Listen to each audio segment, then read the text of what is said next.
Bueno, buen día, Danilo. Bueno, nuevamente muchas gracias.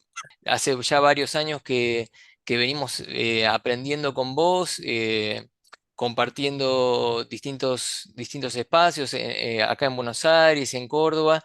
Y ahora, bueno, agradecerte mucho por también acompañar esta nueva aventura, que es esta materia Sociología del Individuo en la carrera de Sociología de la UBA.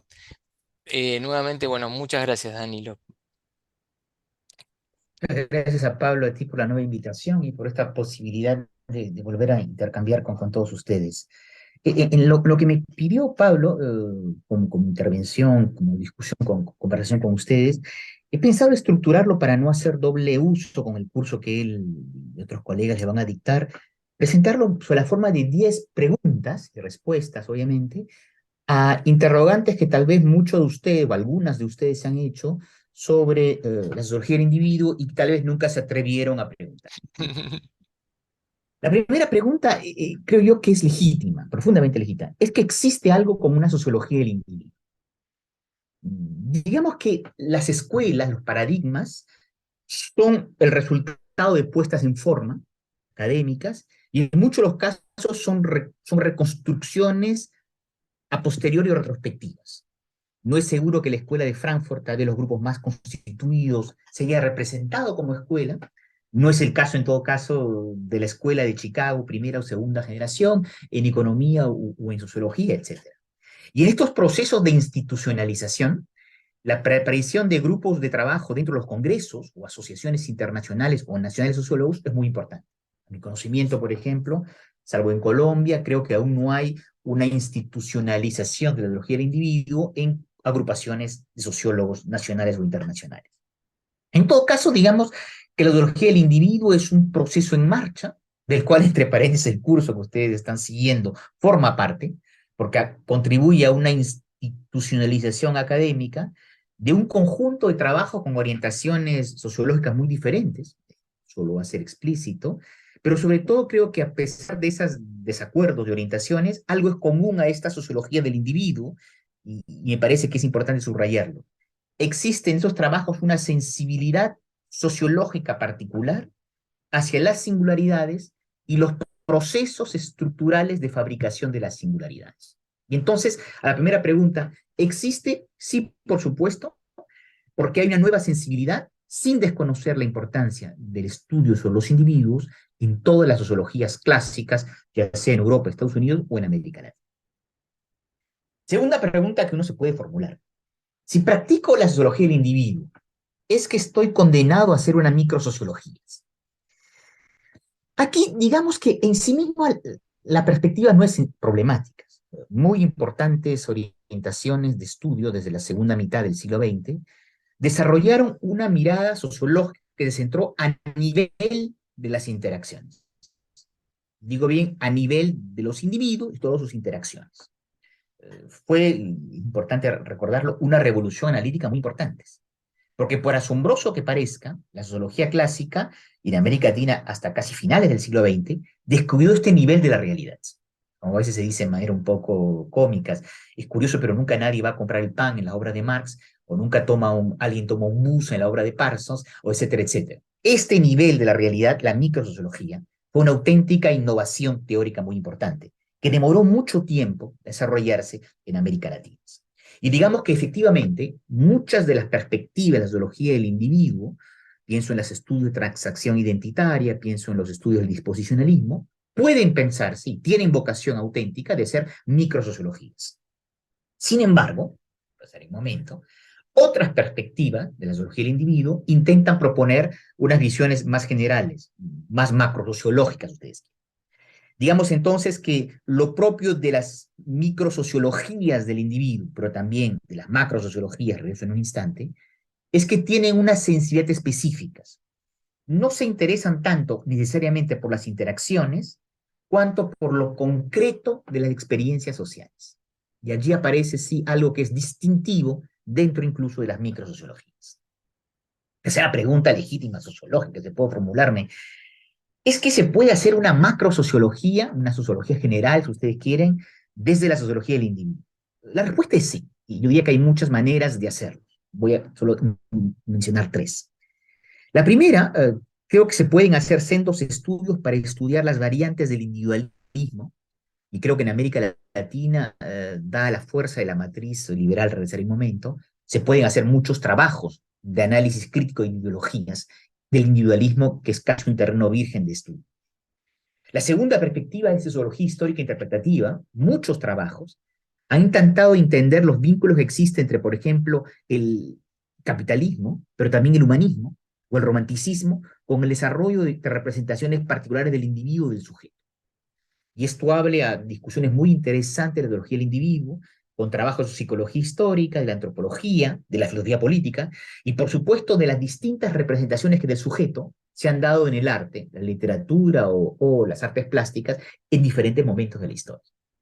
Y la tercera gran vía, una sociología del individuo macrosociológica, es interesándose por los modos de individuación históricos presentes en cada sociedad.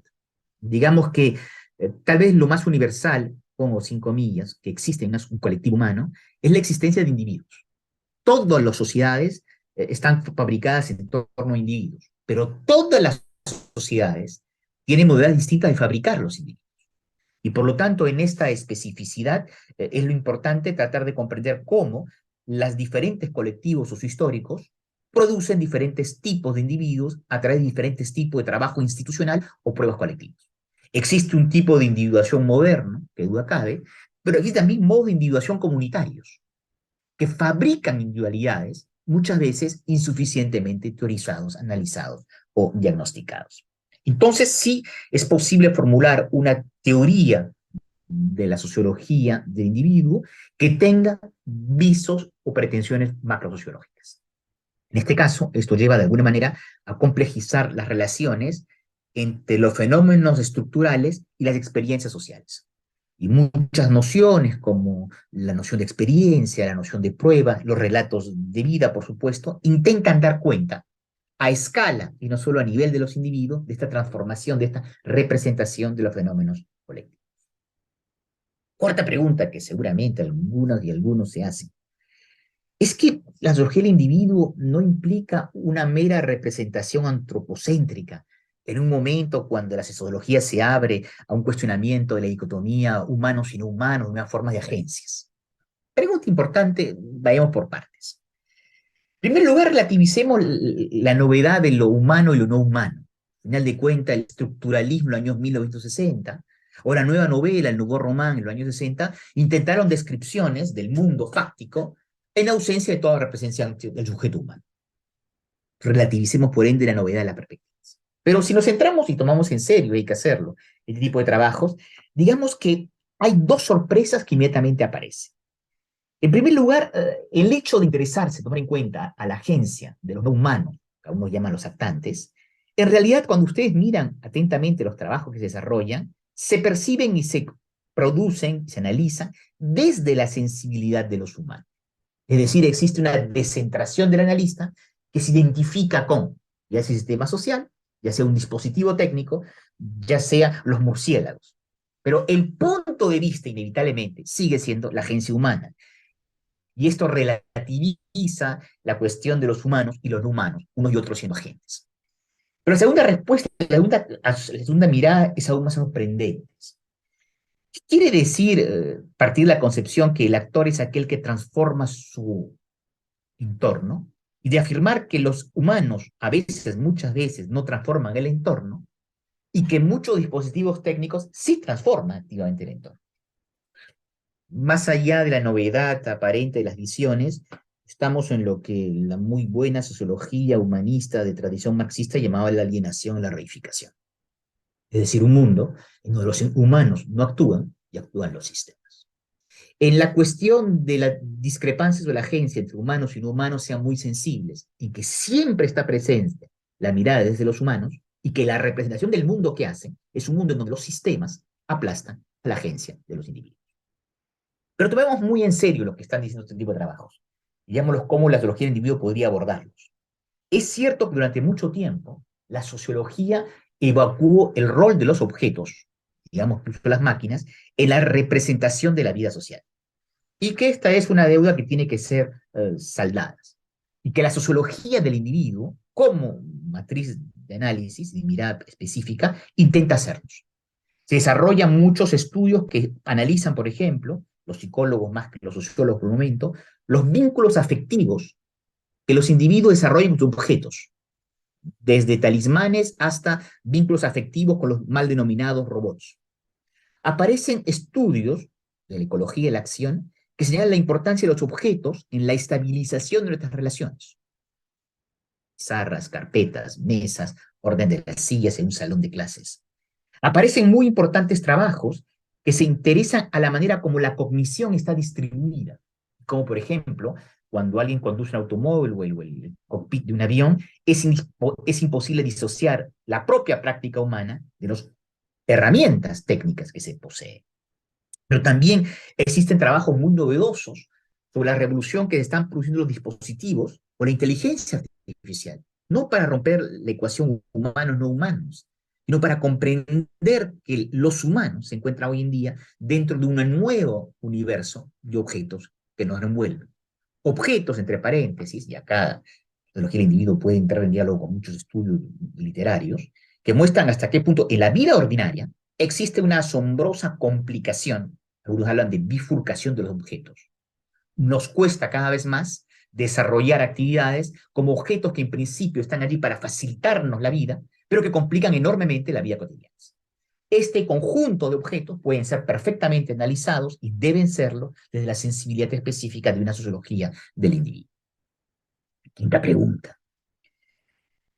¿Es que la sociología del individuo es necesariamente una sociología de la modernidad? Regresaré un momento con otro aspecto, pero digamos ese punto fundamental. Todo depende de cómo comprendemos la modernidad, pero es evidente que toda sociología tiene en algún punto un cruce inevitable con la modernidad. Desde milenios hubo un pensamiento social, cultural, político sobre todo, que intentó dar cuenta de los grandes fenómenos colectivos. Pero es solo en el siglo XVIII-XIX que se produjo un tipo particular de mirada sobre la época y que estableció un vínculo muy estrecho entre sociología y modernidad. Quiero decirle que si ustedes toman como definición de la modernidad no una época en sí misma, o un tipo de sociedad, sino lo que fue su gran característica, esta experiencia inédita de decisión, de ruptura, de distancia entre lo objetivo y lo subjetivo, es evidente que la ideología del individuo son indisociables de esta experiencia de la modernidad. Cuando se rompieron el cosmos, cuando se rompió el cosmos, la totalidad, lo orgánico, el destino, inevitablemente la sociología le dio más peso y la mirada se centró en torno a trayectorias individuales. Pero nada impide, una vez que se ha tomado conciencia de esta dimensión existencial, digamos, de las experiencias modernas individuales, utilizarlas para producir otro tipo de trabajos de reflexión histórica y sociológica. Sexta pregunta, empecemos a entrar en temas un poco más políticos. ¿Es que la sociología del individuo es eurocéntrica? Aquí la respuesta debe ser tajante no. Y empecemos por deslindar cosas. Si uno quiere que los trabajos de pedagogía del oprimido de Paulo Freire, los trabajos de la doble conciencia de Webb Dubois en la sociología afroestadounidense, tengan impacto en otras partes del mundo, es decir, circulen como elementos de reflexión compartida entre países y culturas distintas, uno puede negarles por mero eurocentrismo presencia y audiencia a trabajos de Durkheim o de Weber. Es decir, la cultura por suerte no se limita al documento de identidad de quienes producen la cultura, hombres o mujeres, del sur o del norte, global. Es un espacio de intercambio y aunque todos tengamos nuestra producción desde un punto particular, ello no invalida el carácter de lo que podemos afirmar independientemente de su sola validez contextual. Pero la respuesta tiene que complejizarse porque en realidad si existe una visión propia de Europa, decimonónica y de Estados Unidos de alguna manera, en torno a una visión del individualismo de clara matriz liberal, esta no es sino una de las razones por las cuales la sociología se interesa al problema del individuo. Todos los colectivos, digo bien, todos los colectivos, en todas las épocas y periodos y sociedades, enfrentan el problema de desacuerdos, de conflictos, de desviaciones por la parte de los individuos. Los individuos no desaparecen detrás de ningún grupo. Es más, es la común falacia de todas las visiones de los todos, del holismo, de las comunidades, del romanticismo, de pensar que existen unidades homogéneas, grandes todos, sin individualidades. El problema del individuo es un problema en todas las sociedades.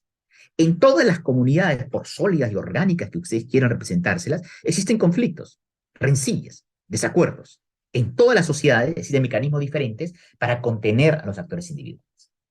Y bueno, la respuesta es aún no, tercera vez, tercer gran no, porque en América Latina, y eso no es cierto en otras partes del mundo, ha existido una tradición de sociología del individuo autónoma, paralela o simultánea a lo que se produjo en Europa y en Estados Unidos. Y por lo tanto, rechazar esta perspectiva como meramente eurocéntrica es por lo menos sorprendente. En América Latina, desde el comienzo del siglo XIX, se coprodujo una visión del individuo y el individualismo autónoma con respecto a la modernidad occidental. Atención, no solamente estoy diciendo, como mostraron los trabajos de coloniales, con razón, que en América Latina se inventó una cuestión de la raza, o que hubo una sola dependencia económica y cultural, sino que hubo una auténtica y plena tradición del individuo y el individualismo. Desde el siglo XIX se produjo el paso de las sociedades corporativas coloniales a la sociedad de individuos. Todos los países, poco más, poco menos, de América Latina se instituyeron en torno a la matriz jurídica igualitaria e individualista. Esto hizo que en el siglo XIX la tradición republicana haya sido una cuasi especificidad de americana, desde el norte del continente hasta el sur. En el resto del mundo, como el lado de la monarquía brasilera y el imperio brasilero, hubieron imperios, monarquías, países tutelados. Solo hubieron repúblicas en el siglo XIX masivamente en tierras americanas. En fin, en esta tradición política profundamente latinoamericana, el derecho de voto se convirtió en los grandes elementos de reconocimiento de los pactos políticos. En simple y en breve, ¿es que es puro eurocentrismo? Por supuesto que no. Al contrario, existe una auténtica tradición del individuo y el individualismo latinoamericano que es necesario forjar analíticamente. Tercera pregunta, supongo tendrá mucho eco dado el clima político en la Argentina. Es que si trabajo desde la perspectiva del individuo, soy necesariamente de derecha. Bonita pregunta. Parece tonto, pero si yo trabajo y soy de izquierda, voy a trabajar con la noción de clases sociales. Y soy de derecha, voy a movilizar la noción de individuo. Es una representación que circula, me parece que es falaz. En todo caso, miremos el problema por partes, en los dos lados. Empecemos por una cosa importante. El mismo Marx dijo varias veces en sus escritos, con mucha razón, que él no inventó la noción de lucha de clases. Esta noción fue fabricada por los grandes historiadores conservadores a comienzos del siglo XIX. Pero la noción de clases sociales, sobre todo la lucha de clases, le pareció una herramienta particularmente útil para dar cuenta analíticamente de la estructura de la economía política del capitalismo de su época. Cuando yo utilizo la herramienta de clases sociales, puedo tener muchas perspectivas, muchas puestas en forma analíticas, narrativas. Lucha de clases, compromisos de clases, relaciones jerárquicas o elitarias, articulaciones clase-pueblo, clase-raza, patriarcado, etcétera, etcétera. No hay nada izquierda en esta herramienta. Es una herramienta importante para analizar fenómenos colectivos. Por supuesto, federada como una gran gramática política, el análisis de clases se convirtió en una manera fundamental de mirar la sociedad y de oponer lo que desde la Revolución Francesa se llamó la derecha y la izquierda. Creo que si tomamos el caso del individuo, algo análogo puede producirse, observarse. El individuo es una herramienta de análisis. Como tal, está presente en los más distintos proyectos políticos, liberales, anarquistas, libertarios, socialismo democráticos, pero también en la tradición del hombre nuevo, las tradiciones que tantas revoluciones políticas hubieron, o en la noción de los disidentes o los herejes. Si no lo han leído, en la muy bella novela de Leonardo Padura, Herejes, tal vez las más bellos homenajes a una tradición individualista latinoamericana en vínculo y en diálogo con una tradición de disidencias en otras partes del mundo. Quiero decirles que la teología del individuo es una manera de utilizar al individuo como herramienta de análisis para comprender fenómenos colectivos, y que privilegiar este tipo de sensibilidad se explica por razones estructurales. Si en el siglo XIX las clases sociales se fueron convirtiendo en un sentido común que daba cuenta de los cambios de la historia, en nuestras sociedades muchos actores sociales perciben los fenómenos colectivos esencialmente desde su propia sensibilidad individual. Y por lo tanto la sociología tiene que ser sensible a esta demanda para construir una representación de la sociedad a escala, en dirección, una manera de mirar el mundo que sea útil para los individuos. Regreso al tema político. Digamos que en el contexto actual en América Latina, la derecha abusa y distorsiona el tema del individualismo y que la izquierda le teme y no lo comprende. Y que la sociología del individuo, poniéndose a distancia de estas representaciones propiamente políticas, tiene que mostrar cómo el individuo permite dar comprensiones novedosas, nuevas, críticas de la sociedad. Octava pregunta, mismo tipo de naturaleza políticas. Es que si desarrollo una sociología del individuo, no estaré, incluso involuntariamente, participando en la ofensiva del neoliberalismo. También el neoliberalismo se ha convertido en un tótem. Todo es neoliberal en América Latina y esto se ha convertido en un problema. Voy a tratar de responder a esta pregunta directamente en tres puntos. Primer punto, que es lo más fundamental. El neoliberalismo es simplemente una de las modalidades de regulación institucional del capitalismo. Poco más, poco menos, tiene unos 40 años, el capitalismo tiene varios siglos. Por lo tanto, aquí lo que se trata cuando se critica el neoliberalismo es simplemente poner en cuestión qué es lo nuevo dentro de esta visión histórica larga del capitalismo. Digamos que si dejamos de lado formas de regulación propiamente económicas, lo auténticamente nuevo fue que se propuso otra versión del sujeto, como un empresario de sí mismo y alguien que tiene que gestionar sus capitales. Esta visión del empresario de sí mismo, el self-emprendedor, es distinta tanto a la visión clásica del liberalismo, del individualismo posesivo, del siglo XVII-XVIII, como también, por supuesto, del sujeto ciudadano que posee derechos sociales y soportes estatales. El liberalismo puso en cuestión estas representaciones e hizo de cada sujeto un emprendedor en lucha contra todos otros dentro de una sociedad que se concibió como una competencia generalizada de todos contra todos. Fue una variante específica del individualismo institucional.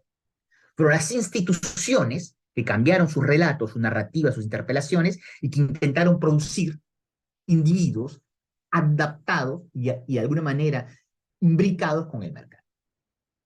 Esa fue la visión ideológica del neoliberalismo, digamos, en Estados Unidos y en Europa.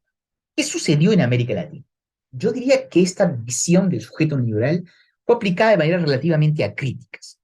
Cuando uno mira la historia norteamericana, digamos que el neoliberalismo, este sujeto autoemprendedor, que sin soportes públicos tiene que desarrollar su propia vida, no es sino la careta ideológica de algo que siempre hubo en la región. Es decir, los individuos en América Latina históricamente, por lo menos del siglo XIX, han tenido que desenvolverse en la vida social, enfrentarse a un conjunto de desafíos, en la ausencia o con muy pocos soportes o derechos sociales. Ciertamente, en el caso de Argentina, dada la tradición nacional popular, se puede matizar lo que estoy diciendo. Pero si pensamos en América Latina como un bloque, una extensión histórica más amplia, este fue el modo de individuación dominante en América Latina, en donde cada cual, desde recursos de la sociedad civil, su familia sobre todo, o algunos allegados, comunitarios, clase o barriales, tuvo que desenvolverse independientemente muchas veces de soportes públicos que no existían. Es decir, que lo que caracteriza al individuo en la producción de los individuos en América Latina no son interpelaciones institucionales neoliberales, es el abandono institucional que marca estos actores sociales. ¿Por qué digo esto? Porque esto muestra el problema del neoliberalismo en América Latina. Cuando uno mira trabajos empíricos desde el momento, uno observa que el neoliberalismo en realidad tuvo muchos límites en la región, a pesar de muy importantes victorias electorales en las últimas 3 décadas en varios países de la región. No logró el neoliberalismo transformar la visión de los pobres. Estudios empíricos muestran que en América Latina los pobres no se responsabilizan por su fracaso. Sigue siendo mayoritaria la lectura de injusticias estructurales. El liberalismo tampoco no destruyó las redes familiares, al contrario, se ha mostrado por doquier que son particularmente agudas, dadas las penurias que produjo el neoliberalismo a nivel de los soportes estatales. Pero lo que peor hizo el neoliberalismo fue que todo se volvió neoliberal, fue como el rey Midas. Todo lo que tocaba se volvió una materia neoliberal. El mérito es una aspiración política en América Latina desde mediados del siglo XX, y en Argentina particularmente fuerte, y no solo en la tradición liberal. El anhelo del ascenso social, favor, en Argentina la inmigración fue ligada a este fenómeno, produciendo enormes tensiones entre los inmigrantes y la tradición socialista en el siglo XX. Por supuesto, el acceso al consumo, ya a fines del siglo XIX, en la segunda mitad de la última parte del siglo XX, no se reduce al neoliberalismo. Como muy bien lo mostró García Canchini, el consumo para muchos ciudadanos en América Latina fue un remedio o un sustituto de la no inclusión política ciudadana. Esto para decirles que en realidad se terminó confundiendo muchas cosas y sobre todo se confundió el análisis de los textos ideológicos, algo que incluso existe en Foucault o en Boltanski y Apelo, con la realidad social. En los estudios empíricos que se hacen sobre los individuos en América Latina, pienso en el trabajo que hicimos en Katia Araujo en Chile, pero también trabajo que ha hecho Pablo en Argentina, otros colegas en Brasil o en Colombia, aparece que en realidad, más bien de pensar una especie de transformación radical de todos los sujetos en sujetos liberales, en América Latina existen brivas, tensiones, resistencias muy diversas. Responde a la pregunta de manera directa.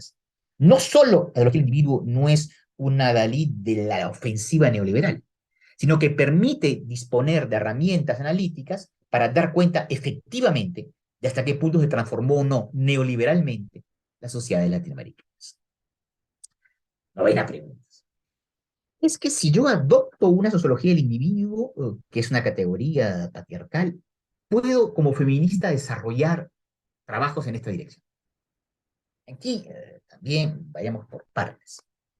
Es cierto, como lo mostró el trabajo muy importante de Carol Pateman, El contrato sexual, que la moral occidental adoptó una representación particular del contrato social entre hombres, excluyendo a las mujeres. El término individuo nunca fue neutro. El neutro es masculino, como dijo Simone de Beauvoir, y por lo tanto, el individuo fue muchas veces un mero eufemismo para decir hombres. Y en ese trabajo, Carol Pateman mostraba hasta qué punto esto era así, que durante mucho tiempo la violación dentro del acuerdo matrimonial no existía legalmente. Hasta qué punto las mujeres eran cosas que se intercambiaban los hombres bajo la etiqueta del universalismo del individualismo. Entre paréntesis, en los últimos 30 años, los cambios han sido prodigiosos en casi toda la legislación, en todo caso, en muchas legislaciones, en muchos países, y hoy en día la relación no consentida sexual dentro del matrimonio es un caso agravante de violación. Pero vayamos en lo que es el corazón de la crítica al individualismo y al individuo como noción patriarcal. Creo que hay, si resumo un poco, tres grandes visiones críticas, cada una muy interesantes y muy justas en sus líneas principales. Es cierto que el individuo, una cierta representación liberal del individuo, Robinson Crusoe, eso todos quieren, conllevó una visión solipsista del sujeto que ignoró sus soportes, los cuidados que requiere toda la tradición del care, el papel de otros significativos y también distintas concepciones de la moral o de la justicia. Es cierto, segunda tipo de críticas, que esta visión abstracta del individuo llevó a desconocer todo lo que es específico a la mirada femenina o al diferencialismo feminista, que va desde el maternalismo hasta el dar la vida u otros valores morales, y que por lo tanto lo universal se volvió masculino, dejando de darle espacio a una visión alterna. Y por fin, también es importante aceptar la idea de que el individuo en su neutralidad aparente fue masculino, y que lo que hay que reconocer es la valencia universal de los sexos. Esta binariedad fundamental presente en todas las civilizaciones, de los cuales, entre paréntesis, la paridad es un intento de traducción política. Todo esto muestra cómo el individuo fue una careta del patriarcado.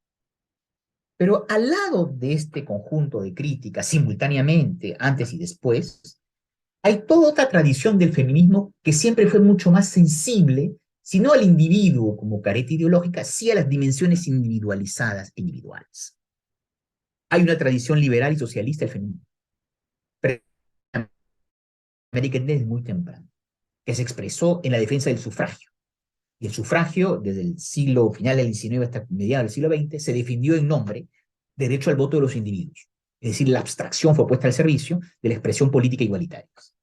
Segundo punto, tanto más importante, aunque a veces no siempre se observa la tensión que existe, ha habido un cuestionamiento dentro del propio feminismo de balance universal de los sexos, de la binariedad, a través de un conjunto de construcciones y incidencia de géneros, que más allá de la binariedad sexual, argumentan la voluntad de ciertos grupos actores de darse construcciones de género mucho más individualizadas.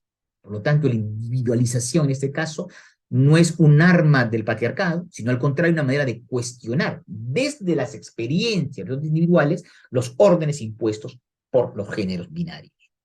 En tercer lugar, yo diría que la tesis de la interseccionalidad, incluso tiene todo otro universo ideológico, insiste en la necesidad de articular por lo menos las dimensiones de clase, género, raza, es decir, intenta dar una descripción más individualizada de las posiciones de los sujetos, y por lo tanto abre una nueva sensibilidad individualizada. Y, en fin, lo más importante de todas maneras, es imposible cuando sale el feminismo, a pesar de las tensiones actuales entre las partidarias posiciones del sujeto y la fenomenología, no olvidar que la gran inteligencia, el genio político fundamental del feminismo, fue transformar lo personal en político. Por lo tanto, darle a lo personal, a las experiencias individuales, un rol señero en la comprensión de fenómenos colectivos. Y ningún movimiento cultural, político, social, antes o después del feminismo, ha logrado una crisis, una visión, perdón, crítica tan profunda de la sociedad de las apariencias personales. En ese sentido, habría que impartir los términos. La sociología del individuo es una discípula de la tradición feminista y su voluntad de comprender las estructuras desde las experiencias. Es decir, sí, hubo, por supuesto, una lectura patriarcal del individuo, abstracto, que impidió reconocer la especificidad del universo femenino. Pero las experiencias personales, como lo ha hecho toda otra vertiente del feminismo, ha sido una de las grandes maneras por las que se produjo otra representación crítica de la sociedad, mucho más apoyada en un sentimiento de reconocimiento de las singularidades de los actores. Una vez más, el individuo no es un tótem ideológico, es una herramienta de trabajo analítico. En fin, décima y última pregunta para no cansarlos. ¿Puede la sociología del individuo ser una sociología crítica? En realidad creo que la pregunta en este caso corresponde a si existe una especificidad crítica en la sociología del individuo. Y aquí digamos que yo creo que sí, y que de alguna manera se retrotrae a la exigencia por lo concreto. Más allá, independientemente de toda dimensión romántica, la sociología del individuo genera una mirada crítica particular en contra de las uniformidades y las homogeneidades. Digamos que en este sentido está en vínculo estrecho con la sensibilidad dominante de nuestra época que lleva a una evaluación amplia de la heterogeneidad. Y aquí vienen las cosas interesantes porque creo que la sociología del individuo ha desarrollado y va a seguir desarrollando trabajos críticos sobre las homogeneidad, contra las homogeneidades, pero una visión menos simplistas. Es decir, no solo como pensó Simmel a comienzos del siglo XX, que lo cuantitativo oprimía lo cualitativo. Los fenómenos de defensa de lo cualitativo son sistemas más complejos. Y a este conjunto de factores se abre la sociología del individuo. En primer lugar, lo más casi obvio, lo cuantitativo ha dejado de ser un peligro para lo cualitativo, o no solamente. Piensen en la manera como los tratamientos estadísticos en los Big Data, o el Quantified Self, o los algoritmos, o los nuevos mecanismos de la inteligencia artificial están produciendo industrialmente de las singularidades. Y esto, por lo tanto, lleva a un replanteo muy importante de cómo lo cualitativo no solamente es una forma de emancipación, también es el producto de una manera cuantitativa organizar la sociedad. Y esto abre nuevos continentes críticos particulares. En segundo lugar, cuando ustedes analizan la zoología de las instituciones, ustedes pueden observar que una de las más importantes críticas reiteradas y constantes es que las instituciones no logran dar a los individuos el trato personalizado al cual aspiran. Es más, el tratamiento personalizado es un privilegio de clase en nuestras sociedades. Y una buena institución es aquella que logra dar el más exhaustivo tratamiento individualizado a los reclamos y sentimientos de cada cual. Tercera, puntos. Esta zoología crítica de la zoología del individuo, muy sensible a lo concreto, ataca a todas las identidades totalizantes y a todos los empresarios de la identidad que no quieren reconocer las diferencias dentro de los colectivos. Las diferencias, los desacuerdos, las desviaciones, las disociaciones, las disidencias, es algo común dentro de todo grupo. Y por lo tanto, la zoología del individuo obliga a reconocer la variedad intragrupal en todos los colectivos. abriendo una zoología que es sensible a la diversidad de trayectorias, experiencias, etcétera, etcétera. Cuarto elemento, crítico. Esta zoología del individuo está en fase, no digo que la han producido, pero está profundamente en fase, con los movimientos que, por ejemplo, han revalorizado la importancia de las opiniones y experiencias personales. Pienso en el movimiento Me Too y en la importancia nueva que ha retomado la noción de consentimientos. Es decir, una zoología que le da a los puntos de vista individuales un peso político y judicial nuevo en la sociedad. Y lo cual también lleva, por supuesto, a darle una sensibilidad analítica distinta a esa nueva modalidad de la justicia, que es el tratamiento de las discriminaciones. No es la única manera de asegurar la justicia de una sociedad, pero es evidente que esta nueva sensibilidad hacia lo individual y lo concreto facilita, de alguna manera trabaja en dirección de esta nueva sensibilidad antidiscriminatoria. Y en fin, tal vez lo más importante, tratándose de América Latina, esta visión crítica de lo que el individuo está profundamente en fase y en deuda con la revolución de los derechos humanos que se produjo a fines del siglo XX, es decir, en donde la valoración universal de la vida humana se convirtió en elemento fundador del pacto político. Esto para decirles que dentro del conjunto de trabajos que animan una sociología crítica, la sociología del individuo tiene su propia perspectiva o sensibilidad al lado de tantas otras.